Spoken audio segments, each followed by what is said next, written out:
UN envoy for Yemen concludes visit to Riyadh after meeting with the Yemeni government officials. Representatives of P5 countries call on all Yemeni parties to support UN envoy mission.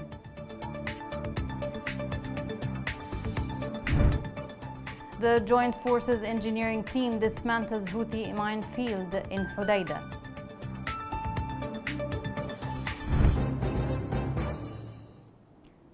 Welcome to Yemen Today TV. This is the English news with me, Rana Swaylam. The UN envoy for Yemen, Hans Grunberg, concluded his visit to Riyadh. During the 2 days visit, he met with Yemeni government representatives of the 5 permanent countries. The UN Special Envoy also met with the Secretary General of the Gulf Cooperation Council and Saudi officials. During the visit, the UN Special Envoy affirmed his intention to listen to the parties and to engage in serious discussions to reach inclusive political settlement that meets the aspirations of Yemenis. The Special Envoy also highlighted the commitment by all parties to engage in good faith is a necessary first step in making progress on the UN's peace efforts. Meanwhile, the Special Envoy welcomed the clear engagement to actively support his mission and the willingness to work together to support a Yemeni-led political process. In a meeting with the UN envoy, countries of France, Russia, China, UK and USA released a statement in support of the UN envoy efforts to end the conflict in Yemen. The statement called on all parties to directly engage with the UN envoy without preconditions, as the Yemeni people need a genuine commitment to have peace.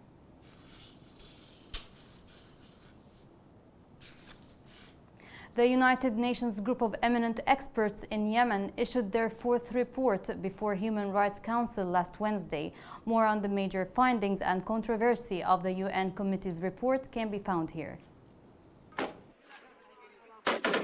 There's been no let-up in more than 6 years of conflict in Yemen, as a growing climate of fear among civilians continues, a panel of the UN-appointed independent rights experts said on Wednesday.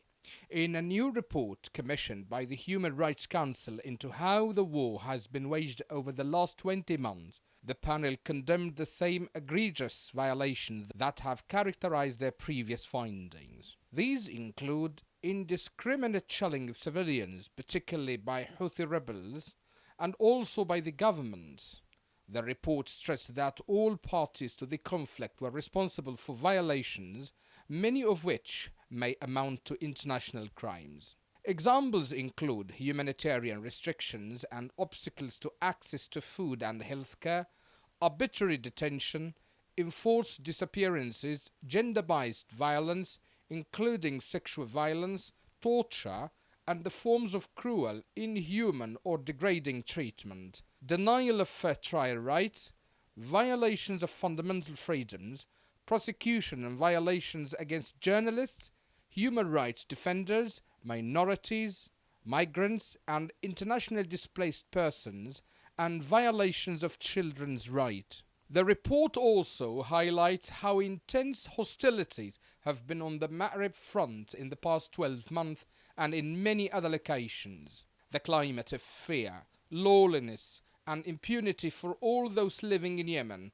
has worsened further despite political agreements and high-level discussions between key factors, said Kamil Jandoubi, the chairperson of the group of eminent experts. The UN-appointed panel of independent experts warned that every day in life in Yemen is now unbearable for many, as in addition to the conflict, people have to contend with disease outbreaks, the COVID-19 pandemic, flooding, import restrictions, and economic and fuel crises, and limited humanitarian aid.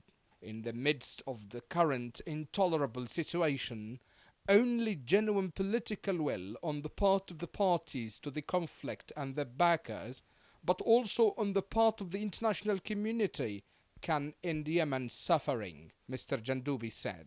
The group of eminent experts urge a full cessation of hostilities and an end to supply arms to Yemen by third parties. The experts also stress they must be held accountable for violations committed. The report highlights steps that can be taken, including making the peace process more inclusive and encouraging a commitment to accountability in peace talks.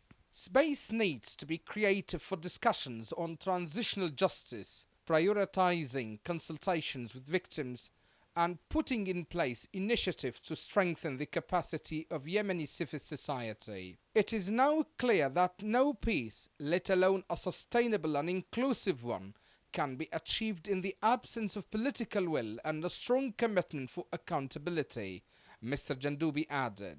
The experts reiterated that the Security Council should integrate the human rights dimensions of the conflict in Yemen more fully into its agenda and ensure that there is no impunity for the most serious crimes. To conclude, the collective efforts and dedication shown by the international community towards Yemen is appreciated, but the central question in the minds of millions of common Yemenis, which is why all those efforts haven't been able to end their suffering so far.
In Riyadh, a quartet statement issued on behalf of the United States, United Kingdom, Saudi Arabia and the United Arab Emirates, stressing the importance of implementing the Riyadh Agreement. The statement indicated the need for the government to return to Aden, noting its effective role in overseeing future international support for economic recovery and its commitment to a comprehensive political solution to the conflict in Yemen, while affirming full support for the United Nations Special Envoy. The quartet's statement expressed its concern about the devaluation of the rial and the rise in food prices and the impact of that on the Yemeni economy and the current humanitarian situation.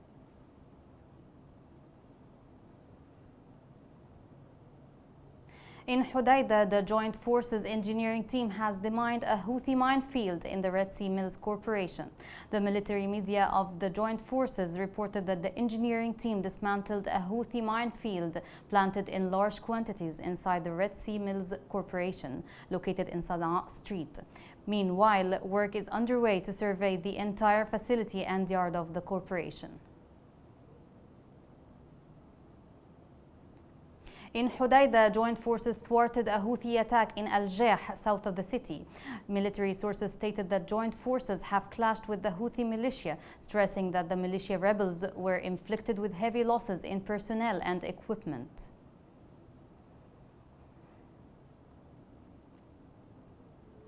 Meanwhile, in Al-Durayhimi, Houthi militia killed a citizen with artillery shelling. Local sources reported that Alawi Ahmed Darwish, 18 years old, was killed when a Houthi shell landed on residents' homes in Dakhnan area.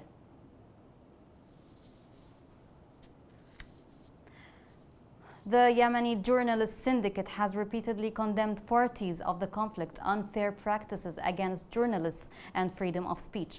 Journalists have been unfairly sentenced to death, subjected to assault, torture and detention in solitary confinement. The following report sheds light on the human rights violations committed against journalists in Yemen during war. Although Houthi militia has closed all opposition and independent newspapers and foreign media offices in areas under its control, the militia is on top of the lists of press freedoms violators in Yemen. The militia continue arresting journalists, 4 of whom have been sentenced to death.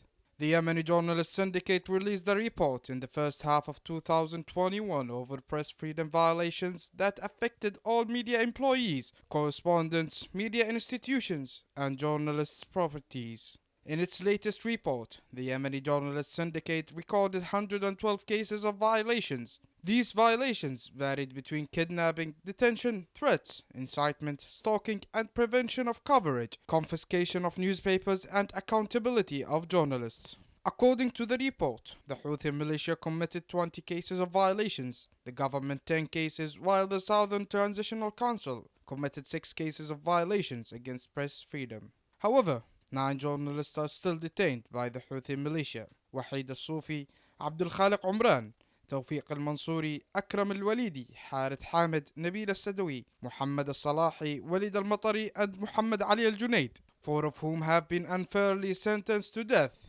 Likewise, journalist Muhammad Qaid al-Maqri has been kidnapped by Al-Qaeda in Hadramaut since 2015. The International Federation of Journalists condemned the ongoing violence against Yemeni journalists and called to end impunity culture. The Federation announced its support for the Yemeni Journalist Syndicate that requested an immediate release of all media employees and called on the warring parties to respect press freedom. The Yemeni Journalist Syndicate stated that journalists and media violations have increased significantly, especially against those who oppose their rule. Media freedom in Yemen has been subjected to more than 1,400 violations since the beginning of the war, including 38 killings of journalists, photographers and other media employees. Since 2015, Yemen has become one of the most dangerous areas for journalist safety, especially with impunity that led to a scarcity of news coverage of the Yemeni crisis. Meanwhile, the Secretary General of the International Federation of Journalists, Anthony Belangi, said the Federation and the Journalist Syndicate condemn this ongoing violence against media in Yemen. All kidnapped journalists must be released and death sentences must be quashed immediately. We urge the authorities to take urgent actions to ensure the safety of journalists and end impunity for crimes committed against journalists and media workers, Pelangi added. Journalists suffer no less than the rest of those affected by the war, as they make great efforts and go under life risks to convey the suffering of the Yemeni people despite the violations they receive, especially from the Houthi militia. Coming next. Angry rallies over hard living conditions continue in Aden and Hadramaut amid government failure to take proper actions.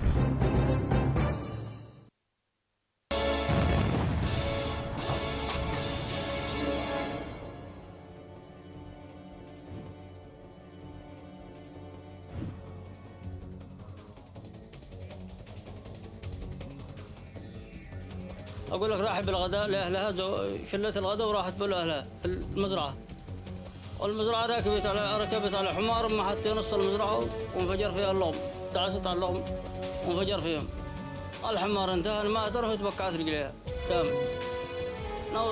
نغير منها نغير الشبعلة اللي هي البنت سابحة من دور رجليها، لما صافناها طبية أقرب طبية وصافناها لا هي بطلت رجليها كامل. قلت أزود هلي وقابل لي لعام وطبعته تحت الزوايا.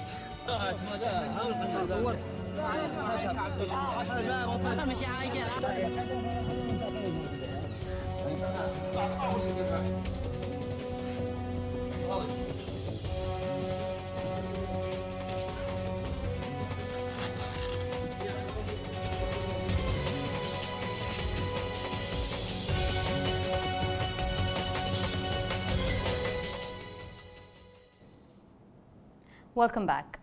For the sixth consecutive day, rallies in the southern cities continue over the economic collapse, especially with the national currency drop, constant power cuts, and unpaid salary. This report has more on the story. Protests in the south of Yemen pose a new threat to the stability of the country. People affected by a host of daily troubles and took to the street to voice their grievance and anger. Protesters called on the government to act swiftly to solve their problems, especially returning electric power to the houses. People in Aden went out to the streets for 6 consecutive nights demanding provision of basic services. They cut off the main road, set fire on the tires, and clashed with security forces. The protests moved from Aden to other parts in the country, where Hadramaut and Lahj had protests too. Experts refer these protests to many reasons, including deteriorating life conditions, absence of basic services, collapse of the local currency, and the inability of the government to control or to steer life in an efficient way. As to the last point, governance is totally absent, according to experts, and corruption piles up the suffering of people. The Yemeni government does nothing to restrain the failing value of the rial against the US dollar. This drop in the value of the local currency affects to a greater extent other life conditions in the country. A tsunami of troubles seems to sweep every item and raises their cost. Yet, why this continuous fall of the rial is happening? Experts accuse some officials in the government of sharing with foreign exchange companies some profits for their monetary transactions. This claimed corruption adds to the complexity of the economic situation. Moreover, foreign exchange companies closed their doors by announcing a general strike in response to the economic collapse. These companies ironically condemn the government corruption and irresponsibility in dealing with the crisis, while they themselves are accused by experts of manipulating the foreign exchange rate and opening a black market to gain more profits in their transactions. The situation in Aden, Hadramaut and Lahj is alarming. The government must take a swift action to appease the people and curb the failing economic situation. Otherwise, the circle of protests may go out of control and the whole situation in Yemen will reach the point of no return. Meanwhile, in Aden, the General Electricity Corporation announced the arrival of 5,000 metric tons of diesel as fuel supply for electricity. According to the corporation, this will cover 5 days until the arrival of the 4th batch of the Saudi grant fuel on the 19th of this September.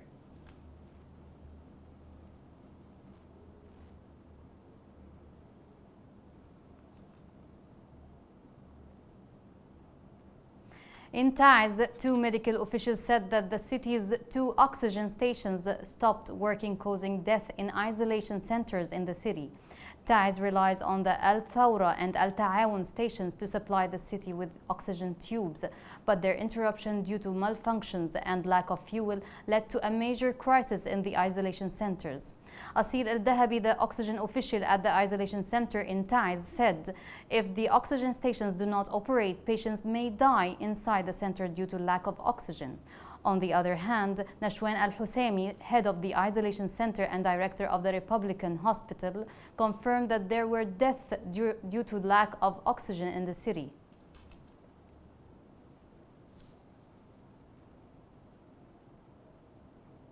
The National Committee Against Coronavirus announced 36 new cases of the COVID-19 in 7 governorates. Committee officials said on Twitter that 16 cases were recorded in Hadramaut, 7 in Aden, 5 in Al-Dala, 2 in Taiz, 2 in Lahj, 2 in Al-Mahra, and 2 in Shabwa. Also 9 deaths were recorded plus 23 recovered cases. With the current updates, the total confirmed cases are 8,593, including 1,628 deaths and 5,348 cases of recovery.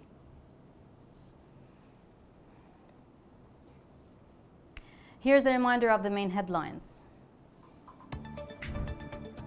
UN envoy for Yemen includes visit to Riyadh after meeting with the Yemeni government officials. Representatives of P5 countries call on all Yemeni parties to support UN envoy mission.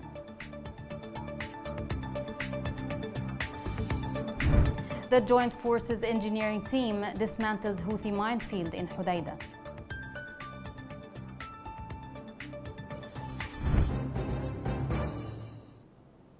Thank you for watching. Have a great day.